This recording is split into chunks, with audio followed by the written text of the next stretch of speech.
Well, we have a strange little Bible passage today from the New Testament letter to the Hebrews. Hebrews is stuck in there between the letters of Paul and the letters of other people who supposedly wrote them, James, Peter, John, and Jude. And you know, if you're not a Bible scholar, it's pretty easy to just pass over this one. Nobody knows who wrote this rather misnamed letter to the Hebrews. It was written in a very polished, very elegant Greek, and it reads more like a literary sermon than a letter of the type that the Apostle Paul became famous for. His letters are kind of more spontaneous. Sometimes he doesn't use punctuation in the way that this writer does. Very polished Greek. The letter to the Hebrews is aimed at, as far as we can tell anyway, to Jewish followers of Jesus who were still around back then in the last couple decades of the first century. And the writer uses Jewish terminology and Old Testament quotations to make the argument for Jesus the Christ as both Son of God and High Priest. High Priest being a word that they would know very well and a concept that they would know. And Hebrews has the often quoted line, "Faith is the substance of things hoped for, the evidence of things not seen." Have you heard that? It's from chapter 11. We're going to read from chapter 12, which goes on to talk about the faith of Abraham and Moses, David and Samuel, and how they suffered, yet kept the faith. And the whole idea is that the people for whom this sermon, this letter is for, have been suffering. And it's been hard to keep the faith. So this is a kind of a pep talk of a letter to Jewish Christians. So then, after we hear about Abraham, Moses, David, and Samuel, we hear this odd bit of trip advice. And Norm has this for us.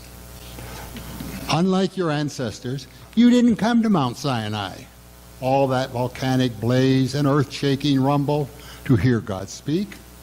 The ear-splitting words and soul-shaking message terrified them, and they begged him to stop.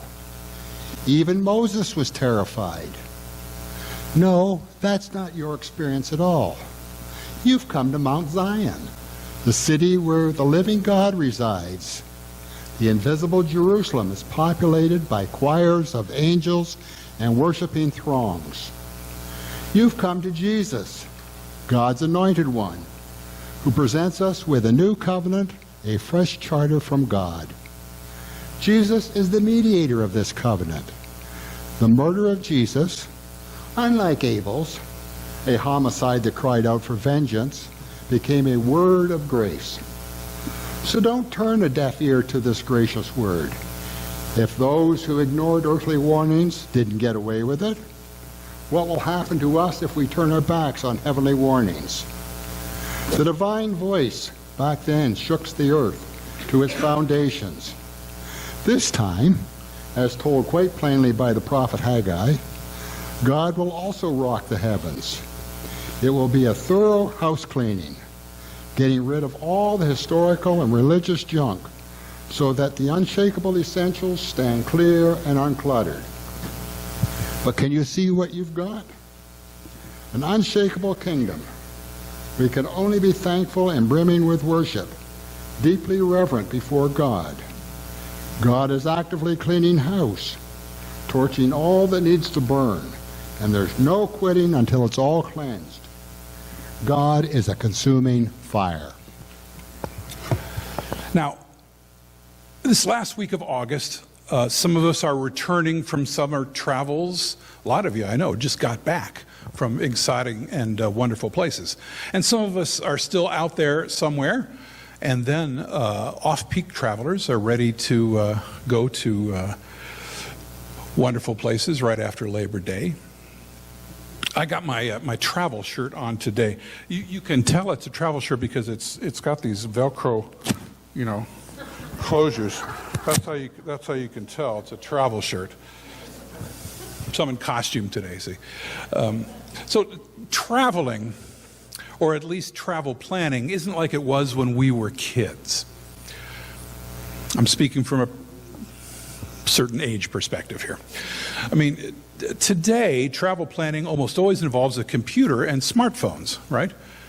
But in the 50s, 60s, and 70s, and I dare say, 80s and 90s as well, planning a summer vacation was a little different than what we do it now. In those days, you'd line things up with your parents' brother-in-law or a great aunt who lived in the area that you wanted to visit, and if you didn't have an extended family in a particular place, you probably didn't go there.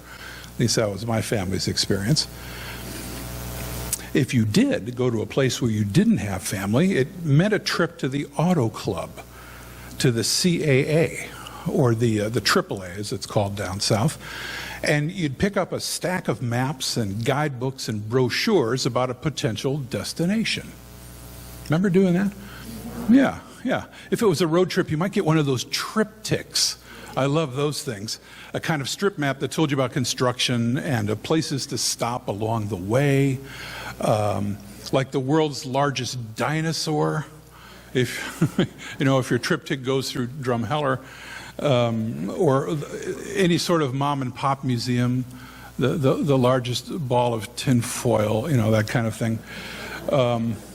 When I was growing up, it was the Blue Hole of Castalia, which was near Toledo, Ohio.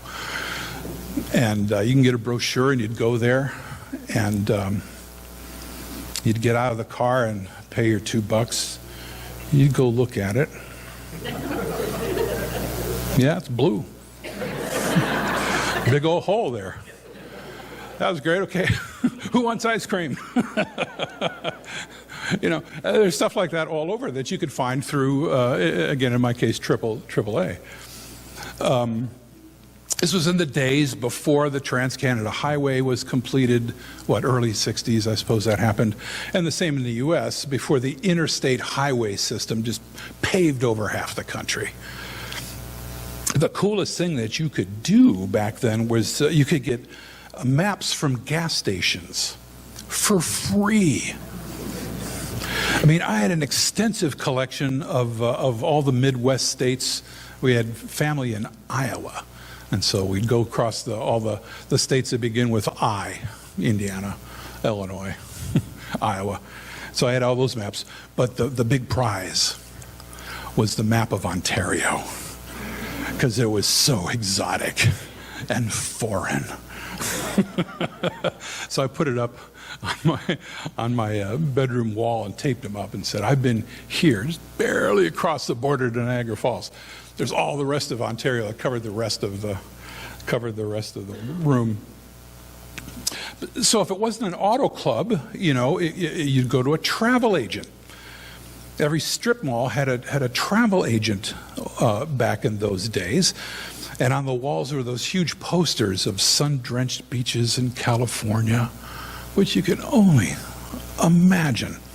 And a gondolier plying the canals of Venice. They always had a Venetian poster up there.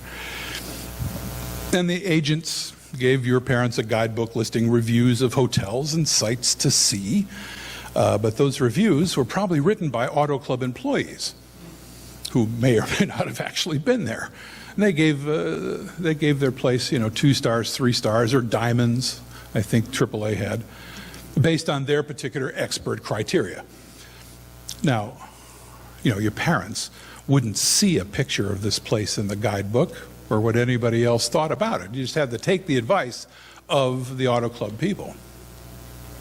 Now, most of these reviews and prices were just out of date by the time they were in print.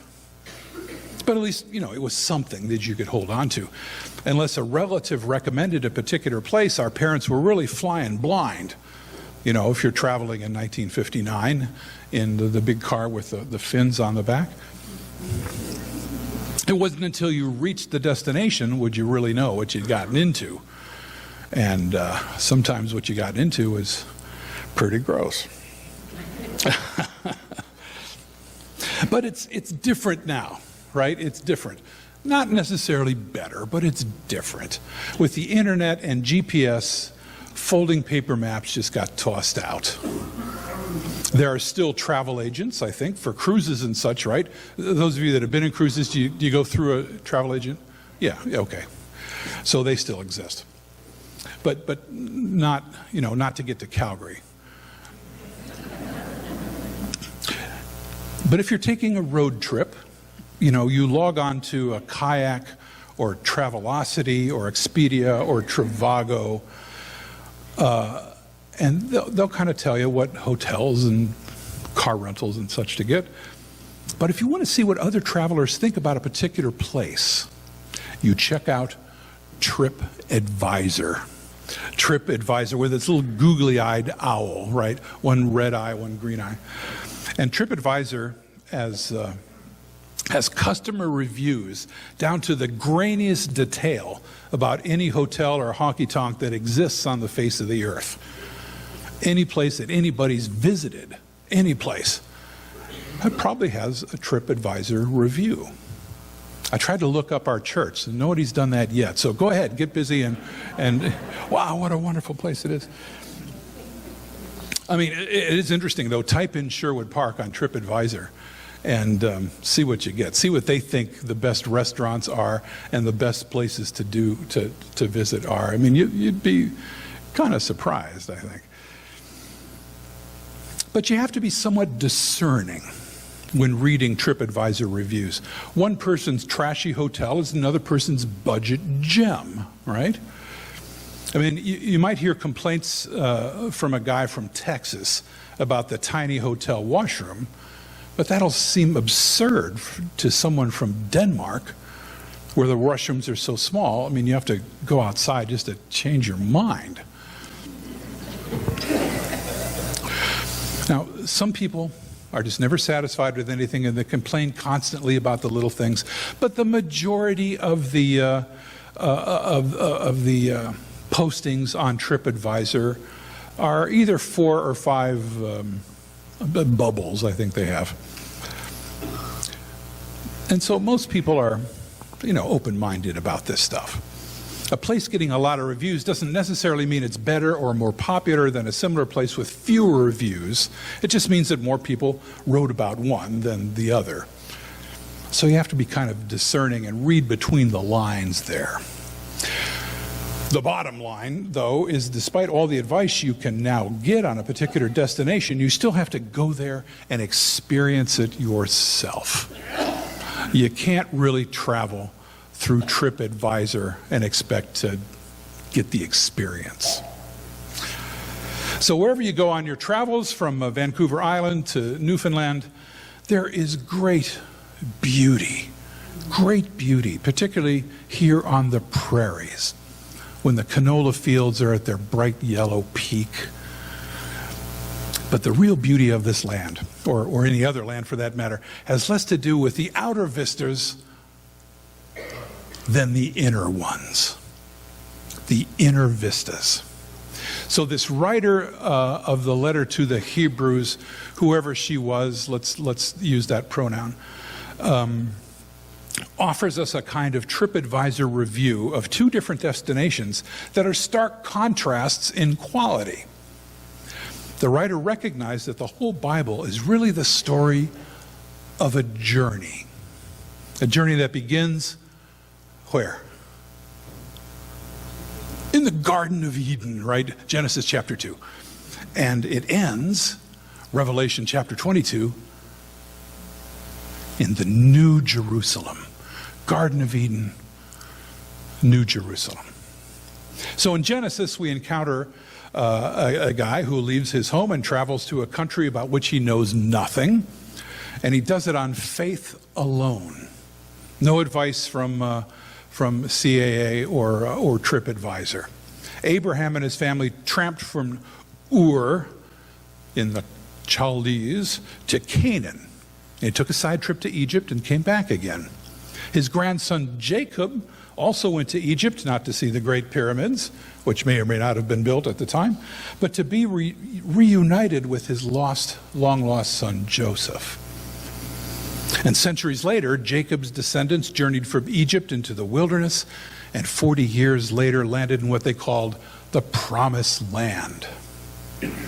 But in this case, there were a number of reviews about the Promised Land, mostly negative. But then Joshua and Caleb brought back some positive reviews from what's now Israel. And the emerging nation pushed on to the glorious River Jordan. Anybody seen the River Jordan? How wide is it? About like that? Yeah, right, yeah. So still centuries later, their descendants were unwittingly carted off to Babylon for 80 years until the king of Persia defeated the Babylonians and the Jews were allowed to return to Jerusalem. So whoever wrote the letter to the Hebrews goes over this history and reminds her readers that this journey of the followers of Jesus will travel through some strange and dangerous places. And she seems to be posting on a spiritual trip advisor site. She says, don't go to Mount Sinai, even though that's the big historical spot, very, very popular for our people. Moses went there, and sure, you all want to travel in the footsteps of Moses, but don't go there. It's loud, it's dark and gloomy, and there's a chance of lava eruptions. On Mount Sinai, access to God was restricted. Moses had to hide himself from the burning, all-consuming presence of God. God had ordered that no one could touch the mountain, nor could their animals go near it under penalty of death. So the writer of the letter to the Hebrews says, don't go there. Don't go there. It's dangerous. I've got an upgrade for you, though. A little travel tip from me to you, she says. Go instead to Mount Zion. Mount Zion, the city of the living God, the heavenly Jerusalem. It's clean and bright and practically angelic there. This is a review of the ultimate destination for those who persevere, who follow the teaching of Jesus as a roadmap. But again, it's not enough just to read the review. To experience the destination, to experience what she's talking about, you have to heed the advice and actually go there. So where is Mount Zion? Anybody know? Well, there's a high place in Jerusalem. Those of you that have been there know that. There's a high place in Jerusalem called Mount Zion. But what is meant here is the inner Mount Zion, the inner mountain, which is just as real as the outer mountain. Now, going there requires a change of culture. You don't want to bring, your prejudices, your ideas to Mount Zion. I mean, you've all heard, when in Montreal, do as the Montrealers do. Whatever that is. But the same is true for the inner Mount Zion. First, in this new culture, it's really bad form not to listen to God. Don't turn a deaf ear to this gracious word, the writer says. If those who ignored earthly warnings didn't get away with it, what will happen to us if we turn our backs on heavenly warnings? And so this tip reminds us that when God spoke from an earthly mountain, people didn't listen. So pretty much the whole Old Testament's about. And look what happened to them, the writer says. Let's learn from them and listen when God speaks. Second, clean house and give thanks. Get rid of all the inner junk that's no longer useful to you. You need to travel light if you're going to Mount Zion. Get rid of all the pride and prejudice, the judgment and negative feelings that have defined you for so long. Because if you don't clean out, if you don't get rid of all the extra baggage, God will do it for you, and it could be painful. So let's learn from them and listen when God speaks. Then give thanks. Third, give thanks for this new land, this Mount Zion, that's just been waiting for you to visit and, in fact, to live in. Be thankful and brimming with worship, deeply reverent before God, as the writer of Hebrews puts it. So this spiritual life is a tough journey, the writer of Hebrews says, but the destination is more than worth it, more than worth the pain, more than worth the aggravation to get to Mount Zion. The inner Mount Zion is the one destination where all the reviews are spectacular. Amen.